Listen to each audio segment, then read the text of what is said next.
Olá pessoal, tudo bem? Eu sou o pastor Giovanni e esse é o nosso estudo escatológico acerca das profecias, acerca dos eventos que ainda hão de vir.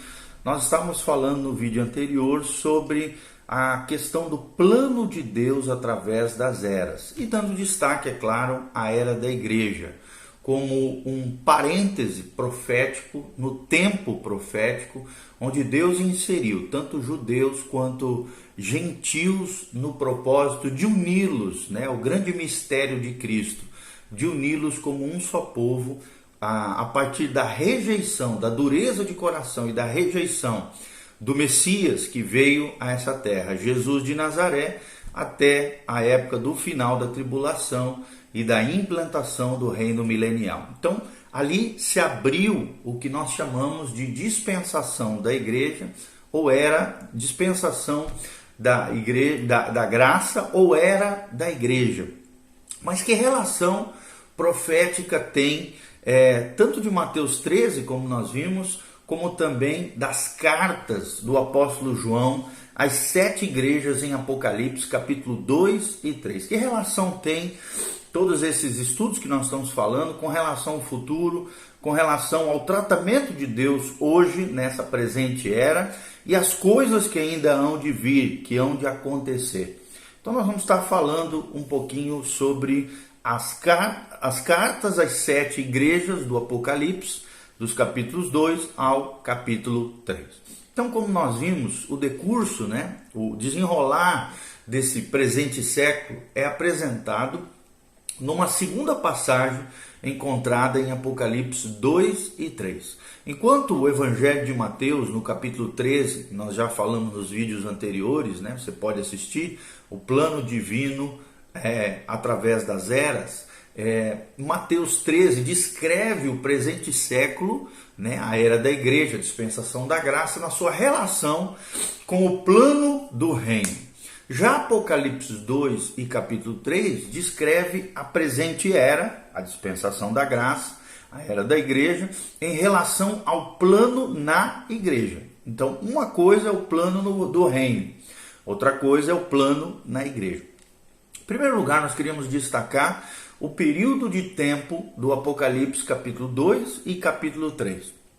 Nós aprendemos que no livro de Apocalipse, João está escrevendo a respeito, nesse capítulo específico, a respeito de coisas passadas. Também fala de coisas atuais e de coisas futuras. É o que diz Apocalipse 1:19. Scott, um dos grandes teólogos, ele descreve no seu livro, quando ele se refere ao livro de Apocalipse, ele diz o seguinte: as grandes divisões do livro estão escritas aqui para a instrução da igreja de Deus. Quando a Bíblia usa o termo as coisas que viste, refere-se à visão de Cristo, do versículo 12 ao versículo 16. As coisas que são, é uma outra expressão contida ali em Apocalipse capítulo 2 e 3, refere-se às várias características sucessivas e genericamente definidas quanto à igreja professante e a sua relação com Cristo e de Cristo com ela, até a sua rejeição final, ainda não realizada, é um evento ainda do futuro. Então, as coisas que hão de acontecer depois destas, que é essa expressão bíblica contida no capítulo 2 e 3 de Apocalipse, nessa terceira divisão, o mundo e os judeus, e podemos acrescentar a igreja apóstata, falsa, corrupta, será vomitada da boca de Jesus. E são abortados nessa parte estritamente profética da carta do apóstolo João em Apocalipse. É o que nós vemos claramente. Então, nada contribui mais para desacreditar os estudos proféticos do que o princípio errôneo com o qual se buscou interpretar muitas vezes esse livro. Aqui está a chave da sua interpretação, pendurada junto da porta. Se você retirar e usar, você vai conseguir adentrar nessa porta do Apocalipse. Então, há simplicidade e coerência em relacionar os conteúdos principais a um passado, a um presente e também a um futuro. E é interessante que Apocalipse tem essas 3 dimensões de tempo: passado, presente e futuro. É o que nos afirma Walter Scott, na sua grande obra Exposition of the Revelation, na página 50, ou então, traduzindo em português, Exposição da Revelação, ou do Apocalipse, né, traduzindo para o português. Então parece evidente que, ao escrever as 7 igrejas, João estava retratando a presente era, a era da igreja, a dispensação da graça, desde a criação da igreja até lá em Atos 2, né, até o julgamento da igreja apóstata antes do segundo advento de Cristo. Então, assim, o período de tempo descrito por esses capítulos 2 e 3 de Apocalipse compara-se essencialmente ao período também descrito profeticamente de Mateus 13, aquelas 7 parábolas que nós já mencionamos ela nesse vídeo que eu falei para vocês, o plano divino para as eras. São 7 vídeos que falam somente sobre esse plano de Deus através das eras, dando ênfase no capítulo 13 de Mateus. Qual era o propósito das 7 cartas? Talvez é uma pergunta que surge e é o que nós queremos relatar agora. Primeiro, o propósito ele é tríplice para a composição dessas 7 cartas de Apocalipse capítulo 2 e 3 e pode ser indicado claramente através das Escrituras. Em primeiro lugar, João está escrevendo as 7 congregações locais para suprir essas congregações das necessidades de cada uma dessas assembleias, dessas comunidades. J. Pember dizia o seguinte: não há dúvida de que essas cartas são dirigidas às comunidades a quais elas foram escritas e lidam também com circunstâncias reais daquela época. Agora eu falando aqui, haveria então uma aplicação histórica direta do que está registrado aqui a cada uma dessas 7 igrejas, né? Segundo lugar, essas cartas revelariam também os vários tipos de indivíduos e assembleias ou comunidades por toda a era, né? É o que muitos creem, que também, além de serem comunidades locais, o segundo significado das cartas do Apocalipse capítulo 2 e 3 são que representam igrejas na história, né? Ou seja, comunidades cristãs ao longo da história da igreja. Um outro teólogo afirma isso que nós estamos falando, né? Sayce, Joseph Sayce, na sua obra Lectures on the Apocalypse, ele fala no seu primeiro tomo acerca disso, Joseph Sayce. Ele diz o seguinte: as 7 igrejas representam 7 variedades de crente, tanto verdadeiros como falsos. Todo cristão nominal é um efésio, nas suas qualidades religiosas, um esmirneu, um pergamita, um tiatirense, um sárdico, um filadelfo e um laodicense. É desses 7 tipos de crentes ou de igrejas ao longo da história que toda igreja é composta. Ou seja, afirma Sayce, né, esse teólogo, que toda comunidade de cristãos nominais tem um pouco de cada uma dessas variadas classes que compõem o cristianismo em geral. Existem papistas protestantes e protestantes papísticos, sectários, antissectários, partidistas, que não são separatistas, santos em meio a abandono, a apostasia crescente, pecadores no meio da fé mais sincera e da fé ativa. Nós vemos luz nas trevas e trevas nas luz. Então, o encontro às 7 igrejas em toda a igreja dá àquelas epístolas um meio direto de aplicação da maior solenidade e importância para nós hoje, bem como também os cristãos nominais de todas as épocas e de todas as eras dentro da história da igreja e desse período chamado dispensação da graça, né, ou era da igreja. É o que afirma Joseph Sayce na sua obra, repetindo, Lectures on the Apocalypse. J. Pember já diz o seguinte, presta atenção no que fala Pember. Ele diz assim: quando consideradas como um todo, né, essas cartas de Apocalipse exibem cada fase também da sociedade cristã, que sempre será encontrada nas várias partes do reino cristão. E assim capacitaram o Senhor a dar conforto, conselho, exortação, aviso e ameaça, dos quais algo poderia aplicar-se a qualquer circunstância possível de seu povo até o fim desta era. É o que fala Pember na sua obra, tá bom? Logo então, agora eu falando aqui, haveria uma aplicação espiritual além de uma interpretação histórica. Um terceiro momento, um terceiro entendimento das cartas do Apocalipse é que há também nas cartas do Apocalipse, capítulo 2 e 3, uma revelação profética quanto ao desenvolvimento dessa era, dispensação da graça, era da igreja. Pember afirma o seguinte, na sua obra escatológica, diz assim: na ordem em que foram apresentadas, elas também prevêem as sucessivas fases predominantes pelas quais a igreja nominal passaria, desde a época em que João teve a visão até quando o Senhor viesse em glória.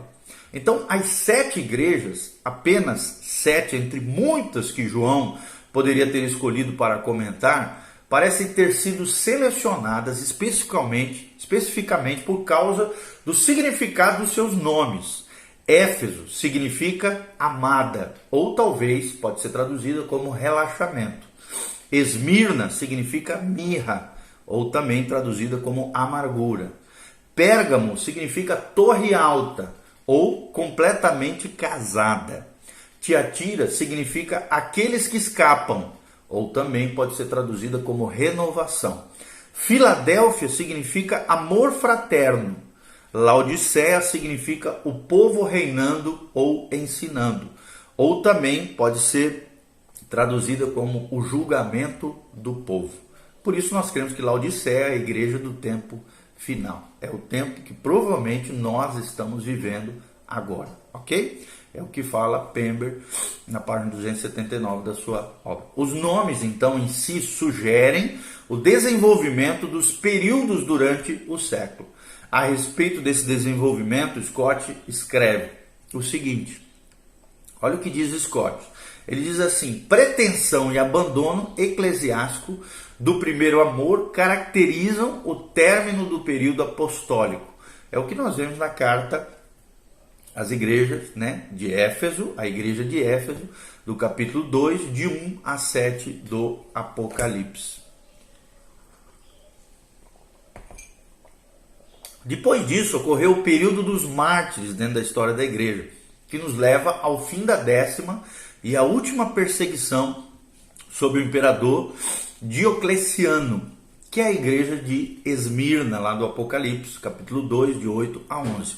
Nós vemos ali uma espiritualidade decadente, secularismo crescente, que andavam juntos desde a ascensão de Constantino e seu apoio público ao cristianismo até o século VII, E a igreja, e aí vem a igreja de Pérgamo, logo em seguida.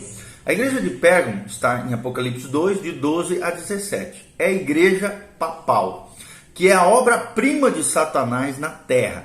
É testemunhada na assunção da autoridade universal do bispo de Roma, é claro, que se transforma no Papa, se autoproclama o Papa de toda a igreja católica, e a perseguição cruel aos santos de Deus foram contrárias a essa imposição de autoridade universal.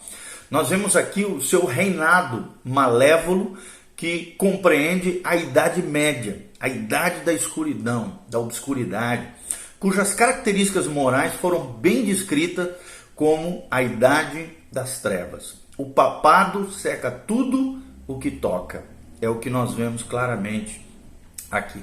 Aí então vem as cartas do apóstolo João à igreja em Tiatira, no capítulo 2, de 18 a 29.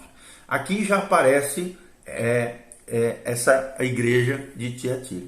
A reforma, então, foi a intervenção de Deus em graça e poder para quebrar a autoridade papal e introduzir na Europa a luz que durante 300 anos queimava com mais ou menos brilho. O protestantismo, com suas divisões e apatia, demonstra claramente quão longe ele está do ideal de Deus, da igreja e do cristianismo. Aí surge a igreja de Sardes, do capítulo 3, de 1 a 6. Então vem outra reforma, igualmente a obra de Deus, que caracterizou o início dessa última era, Filadélfia, do capítulo 3, de 7 a 13. Aqui nós vemos o estado geral da atual igreja nominal, o de ser morna e o mais detestável e nauseante de todos os descritos até agora. Nós podemos denominar a última fase da história da igreja as vésperas do julgamento de um período sem Cristo, que é o período da tribulação, a igreja de Laodiceia. Então nós note que a história das 3 primeiras igrejas é consecutiva, enquanto a história das 3 restantes se sobrepõe uma sobre a outra e praticamente coincide com o fim, ou seja, a vinda do Senhor Jesus. É o que diz Scott nas obras que nós já referimos em vídeos, nesse mesmo vídeo anterior. Então, embora essas 7 épocas sejam vistas como sucessivas, é importante observar que a época sucessiva não elimina a época anterior. Pember observa muito bem isso quando ele diz o seguinte: o número de parábolas lá em Mateus 13, e são 7, né? E de epístolas é 7, ou seja, 7 cartas, 7 parábolas de Mateus 13. Olha a ligação entre Mateus 13 e Apocalipse de 2 a 3. Então esse número significando plenitude dispensacional. E é o que se crê dentro das dispensações, as 7 dispensações de Deus ou das eras. E em cada uma das 2 profecias, aparentemente temos diante de nós 7 fases sucessivas ou épocas características, que compreendem um todo de Deus, o plano divino através das épocas. Então essas épocas começam na ordem que são dadas, mas qualquer uma delas pode sobrepor a que sucede, ou até mesmo entender a sua influência num grau ainda maior ou menor até o fim da era da igreja. É o que afirma Pember. Qual é o paralelismo entre Mateus 13 e Apocalipse 2 e 3? Ainda que de forma misteriosa, né, do reino, ainda que essa forma misteriosa do reino não seja sinônimo da igreja visível, já que o período de tempo é essencial, o mesmo nas 2 passagens, nós podemos de maneira racional aqui esperar que haja um paralelismo desse desenvolvimento através dos tempos, né? E nós vamos falar um pouquinho sobre isso. Por exemplo, Mateus 13 fala do semeador, o trigo e o joio. Já Apocalipse 2 e 3 fala semeador, tem uma relação com a igreja de Éfeso, e o trigo e o joio tem uma relação com a igreja de Esmirna. Éfeso era desejada. Quais são as datas aproximadas? Do Pentecoste até o ano 100 depois de Cristo. Qual é a característica? Era uma época de semeadura, organização e evangelização das primeiras igrejas cristãs. Mateus 13 fala do trigo e do joio. É uma referência, no Apocalipse 2 e 3, da igreja de Esmirna. Qual é o significado do nome? Esmirna significa mirra. E as datas aproximadas é de Nero, né, do imperador Nero, até o ano 300 depois de Cristo. Aqui nós vemos perseguição e um inimigo sendo revelado. Outra relação entre Mateus 13 e as cartas é o grão de mostarda, tem uma relação com a igreja de Pérgamo, que significa completamente casada. Fala do ano 300 a 800 depois de Cristo. E a característica desse período é uma aliança mundana, porque é onde ocorre a fusão do Estado romano com a igreja cristã. Então nós vemos aqui uma aliança profana, uma aliança mundana e o surgimento da igreja papal, como nós já falamos. A parábola do fermento tem uma relação com a igreja de Tiatira, cujo significado é sacrifício contínuo. O período de tempo é de 800 a 1517, né? Ou seja, do ano 800, a grande fusão aqui da igreja, final, né, da era papal aqui, do cisma da igreja, entre a igreja ortodoxa e a igreja católica, e também o início da reforma protestante, ano 800 a 1517, com as 95 teses de Martim Lutero. Aqui, quais são as características desse período de tempo da igreja de Tiatira? Haveria um grande crescimento externo, mas haveria também um domínio papal, uma corrupção moral e doutrinária, e também uma profissão de fé vazia. É o que nós vemos como característica da igreja de Tiatira e também do fermento, né, da parábola do fermento. Tesouro escondido. Tem relação, né, a parábola do tesouro escondido tem relação com quem? Com a igreja de Sardes. Significa, né, Sardes significa aqueles que escapam. Ou seja, é uma referência à reforma protestante, que inicia um novo crescimento da igreja estatal. Então nós vemos um crescimento tanto da igreja estatal quanto da igreja protestante.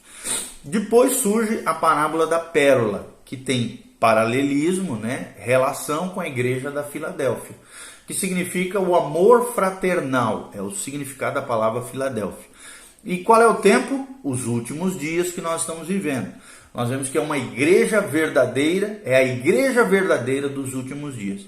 E por último, a parábola da rede, né, que fala de Laodiceia, que significado de Laodiceia é o povo reinando, que também é uma referência aos últimos dias de grande apostasia, de um evangelho falso, né, ao mesmo tempo que existe um evangelho genuíno, que salva, que restaura, que liberta, existe apostasia, a operação do erro, a nova era, as mentiras e um falso evangelho sendo vendido por aí. Isso não quer dizer que não haja identidade, né, na revelação dessas duas passagens, Mateus 13 e Apocalipse 2 e 3, mas sim que há uma semelhança no decurso da era, ou seja, no desenvolvimento da era da igreja, como revelado nessas duas passagens.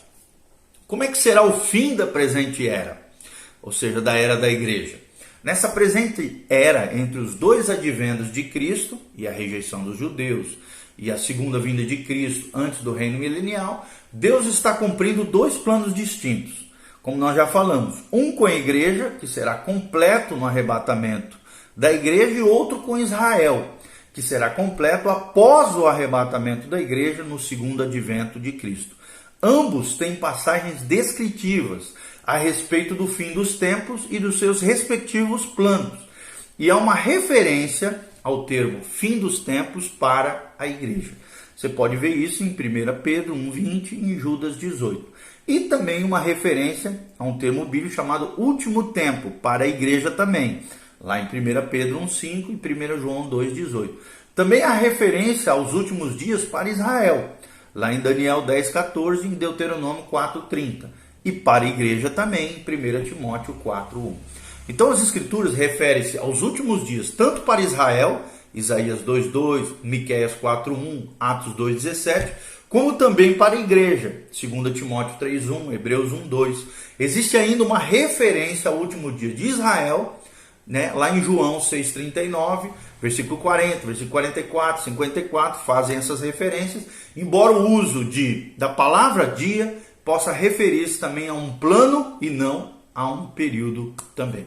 Então, nessas observações é importante perceber que as referências a qualquer período devem ser relacionadas ao plano do qual ele é parte. Quando usado em referência ao plano de Israel, não pode referir-se ao plano da igreja. São dois planos distintos.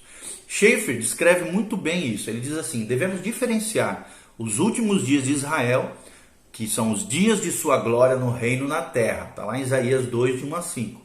Dos últimos dias da igreja, que são os dias de mal e de apostasia, de 2 Timóteo 3, de 1 a 5.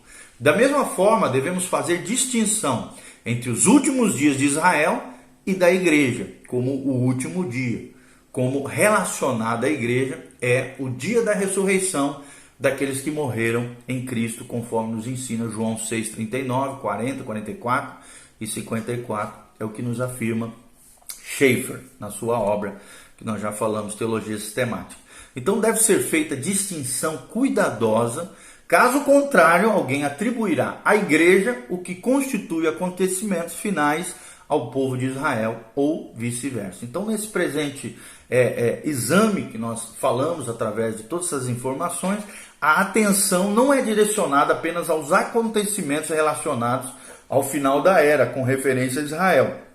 Isso será muito mais examinado, né, através de colocações, informações que nós vamos estar trazendo aqui, dessas profecias que acontecem, né, após o arrebatamento da igreja e antes do segundo advento ou vinda de Cristo. Então, a atenção é direcionada aos acontecimentos ligados ao fim do século em relação ao plano de Deus para toda a igreja. Tá bom? Então, a indicação é que, tendo rejeitado o poder do sangue de Cristo, conforme nos afirma 2 Timóteo 3,5, Romanos 1,16, os líderes dessas formas de piedade, ou seja, homens iníquos, injustos, né, que haveriam nesses últimos tempos, de 2 Timóteo 3,1, dos quais, né, esses líderes dessas formas de piedade, falsa piedade, serão homens ímpios, dos quais nada mais espiritual que isso poderia proceder. É o que nós vemos lá em 1 Coríntios 2,14. Só para você entender um pouquinho disso que nós estamos falando, eu vou ler as palavras de Schaeffer, quando ele fala dessa relação dos últimos dias da igreja com as Escrituras. Ele diz assim: parte considerável das Escrituras lida com os últimos dias da igreja. Refere-se a um tempo restrito no final da presente era, diz Schaeffer, mas completamente inserido nela. Embora esse breve período anteceda imediatamente a grande tribulação, até certo ponto seja uma preparação para ela.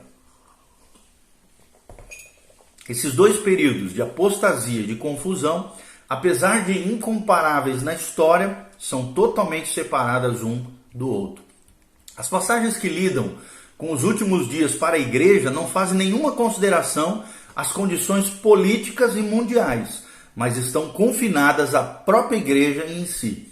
Essas passagens retratam homens que deixaram a fé, conforme 1 Timóteo 4, 1 e 2.